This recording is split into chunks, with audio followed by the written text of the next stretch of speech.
रोहन जी बिहार से। राधे राधे महाराज। महाराज जी आपके चरणों में कोटि कोटि दंडवत प्रणाम। गुरुदेव, अब मुझे राधा नाम जपना बहुत प्रिय लगने लग गया है। गुरुदेव, लगभग 1.5 वर्ष से मांस, मदिरा, जुआ, व्यभिचार, गर्लफ्रेंड, गंदे बच्चों का संग, नशा, हस्तमैथुन आदि सभी कलियुगी दोष का त्याग कर दिया है। आपकी कृपा से सब छूट गया है महाराज जी। गुरुदेव, अब मुझे ब्रह्मा जी का पद नहीं चाहिए, देवराज इंद्र का पद नहीं चाहिए, मृत्यु लोक का सम्राट नहीं बनना, मोक्ष नहीं चाहिए, योग सिद्धियां नहीं चाहिए, श्री जी भी नहीं चाहिए। महाराज जी, मुझे राधा नाम अखंड जपने का एक कृपा हो जाए। हाँ, अभी तो सुन के कह रहे हो 500 रुपया में ललचा जाओगे। इतने बड़े त्याग की बात। रास्ते में 500 का नोट पड़ा हो तो कदम नहीं आगे बढ़ाओगे, क्यों? इतनी कृपा कर दीजिए महाराज। नहीं, ये तो सुन के आप बोल रहे हो, हम असलियत की बात कर रहे हैं कि अगर रास्ते में अकेले जा रहे हो, 500 का नोट पड़ा हो तो कदम नहीं बढ़ेंगे आगे।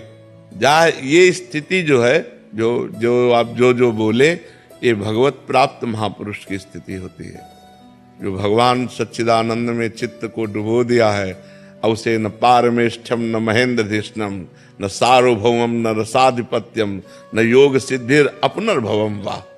उसे ये सब नहीं चाहिए, न ब्रह्मा का पद चाहिए, न देवराज इंद्र का पद। क्यों? क्योंकि वो ब्रह्मा को भी दुर्लभ जो भगवदानंद है वो उसे प्राप्त हो गया है। अच्छा रसगुल्ला और सब भोजन हो तो भगवान को भूल जाएंगे।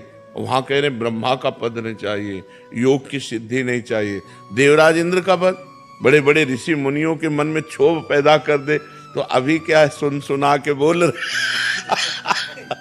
सुन सुना के बोल रहे। अभी माया का प्रभाव तो देखा नहीं है, पर बच्चे ऊपर बहुत अच्छी मांग है तुम्हारी, बहुत अच्छी मांग है। स्वरूप तो महाराज जी से अलग है। स्वरूप भी अलग है। नहीं, बहुत अच्छा है, बहुत बुद्धि काम कर रही तुम्हारी।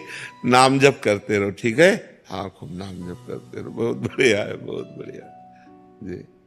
प्रदीप त्रिपाठी जी। राधे राधे महाराज। राधे राधे महाराज जी। महाराज जी, आप एक उत्तरकांड की एक वर्णन कर रहे हैं। नहीं अनीति नहीं कछु प्रभुताई, सुनहु करहूं जो तुम्हि सोहाई। महाराज जी, जब हम परम पिता परमात्मा के ही अंश हैं तो वे हमें सीधा मार्गदर्शन देकर भगवत प्राप्ति की ओर अग्रसर क्यों नहीं कर देते महाराज जी? वे हमें ऐसे विकल्प ही क्यों देते हैं कि जिससे हम इन तुच्छ भोगों में फंस जाएं? दिया तो सीधा ही मार्ग है, भगवान ने विकल्प तो दिया नहीं, सीधा मार्ग दिया है। ममई वांशु, भगवान करे तू मेरा अंश है। और गीता जी में स्वयं प्रकट होकर बोल रहे नहीं, वो भ्रम में तो नहीं डाल रहे ना। वो कह रहे अनन्यस चिंतयन्तो माम, मेरा अनन्य चिंतन करो। ये जना पर्युपासते, जो मेरी उपासना करते हैं, तेषाम नित्याभियुक्ता नाम योगक्षेमम भाम्यम।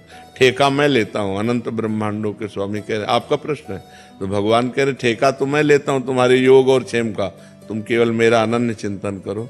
भगवान और किसी के कार्य के लिए नहीं आदेश कर रहे हैं। मन मना भव मद भक्तो माद्याजी माम नमस्कुरु। मेरे मन वाला बन, मेरा भक्त बन, मेरे को नमस्कार कर, मेरा चिंतन कर, तेरा मैं देख लूंगा, तू मेरा चिंतन कर। तो सीधा रास्ता नहीं दे रहे भगवान, लेकिन हम भगवान का चिंतन न करके भोगों का चिंतन करते हैं। भगवान को अपना न मानकर शरीर और शरीर संबंधियों को अपना मानते हैं। भगवान में सुख न मान करके संसार की वस्तु, व्यक्ति, स्थान, इनमें सुख मानते हैं। तो कहीं ना कहीं गलती हमारी हो रही है। जैसे गुरु रूप में भगवान आके कह रहे इधर चलो, अब हम इधर चल रहे हैं, तो अब फिर ये कह दे कि भगवान ने इधर का रास्ता ही क्यों बनाया? ऐसा नहीं है। अगर भोजन जरूरी है तो शौचालय भी जरूरी है। यद्यपि निंदनीय स्थान है, अपवित्र स्थान है, लेकिन अगर भोजन खाएंगे तो शौचालय की जरूरत पड़ेगी। दिन है, अगर रात ना हो तो सिस्टम बिगड़ जाए पूरी सृष्टि का। ऐसे ही देवता हैं, असुर ना हो तो सिस्टम बिगड़ जाए। अच्छे हैं, बुरे ना हो तो अच्छे की अच्छाई का मतलब ही ना रह जाए। तो भगवान ने पूरा बगीचा अपनी सृष्टि बनाई है, जो चाहिए वो ले लो।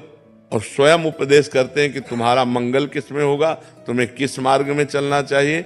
ये मार्ग तुम्हें नरक ले जाएगा, ये मार्ग स्वर्ग ले जाए। ये कि आपने बना दिया और बताया नहीं, तो स्वयं अवतार लेकर जगत गुरु भगवान श्री कृष्ण ने और ब्रह्म ऋषियों के रूप में स्वयं भगवान ने वर्णन किया है। अब इसमें हमारी कमी है कि हमें बीज दे दिए 100 बीज दे दिए, बम्बुल का, दाख का, गन्ने का, ये अब हम पसंद करके क्या बोए, ये हमारी पसंद है, ये भगवान छोड़ दिए।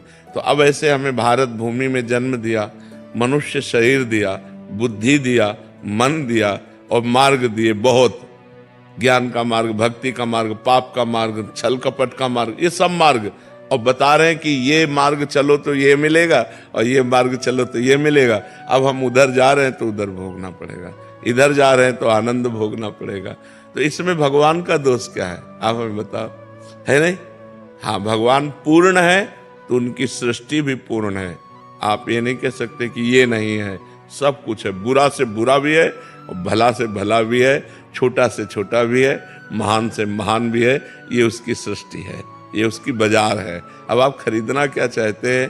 पैसा आपके पास है, खरीद लीजिए। श्वास रूपी संपत्ति है, बुद्धि रूपी आपको गाइड करने वाला है, और भगवान आपको आपकी बुद्धि को कहाँ ले जाना चाहिए ये भी बता रहे हैं। अब अपने को चल देना चाहिए। देखो, भगवान की कृपा से आप साधु समागम में आए, भगवान की तरफ से कोई कमी है क्या कृपा की? अब आप अगर साधु समागम करके भी असत मार्ग में चलें और कह दें कि भगवान को दोष दें, तो हमें लगता है उनकी कृपा ही कृपा हमारे ऊपर है, उनकी वास्तविक कृपा हमारे ऊपर है, हम समझ नहीं पा रहे। अगर हम समझ जाएं तो हम गलत मार्ग में चलेंगे नहीं, सही मार्ग। अब उन्होंने गलत मार्ग क्यों बनाया? तो वो पूर्ण है। पूर्ण तभी होता है जब सब कुछ हो, पूर्णता तभी मानी जाती है जब सब कुछ हो। तो हमारी भगवान की सृष्टि में सब कुछ है। कुछ आपने क्रूर से क्रूर, निर्दयी से निर्दयी, दयावान से दयावान, और सब कुछ भरा पड़ा हुआ है। अच्छा, वो बने हैं, उन्होंने बनाया केवल नहीं, वो स्वयं बने हैं। जब भगवान के सिवा कोई है ही नहीं, था नहीं, रहेगा नहीं, तो फिर ये सब है क्या? वही बने हुए हैं। और यही जो जान गया, बहुनाम जन्मनावंते ज्ञानवान माम प्रपद्यते वासुदेवा सर्वमित स महात्मा सुदुर्लभा। सब कुछ भगवान बने हैं, ये जान गए तो उत्तम महात्मा हो गए, आप उत्तम गति को प्राप्त हो गए। तो हमको अच्छी गति, अच्छे मार्ग में चलना है। भगवान ने जो बुरे मार्ग बनाए वो पूर्ण है, वो पूर्ण परमात्मा है, इसलिए उन्होंने पूर्ण सृष्टि रची है, सब कुछ रचा है।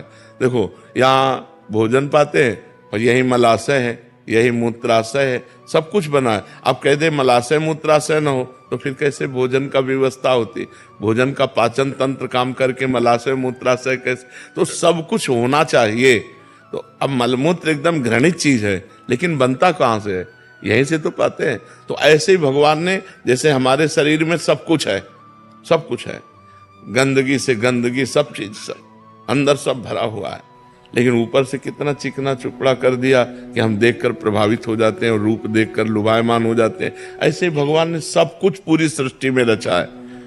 तो हमको क्या चाहिए, हमको कौन से मार्ग में चलना चाहिए, ये भी प्रकट होकर बता दिया। तो अब हमारी गलती है कि हम सही मार्ग न चलकर गलत मार्ग में चलते हैं। भगवान को इसमें दोष न दे, क्योंकि वो पूर्ण है। घर पूर्ण तभी माना जाएगा जब रसोई भी हो और लेटरिन बाथरूम भी हो, तभी माना जाएगा कि ये घर पूर्ण है। ऐसे संपूर्ण सृष्टि को भगवान ने पूर्ण रचा है।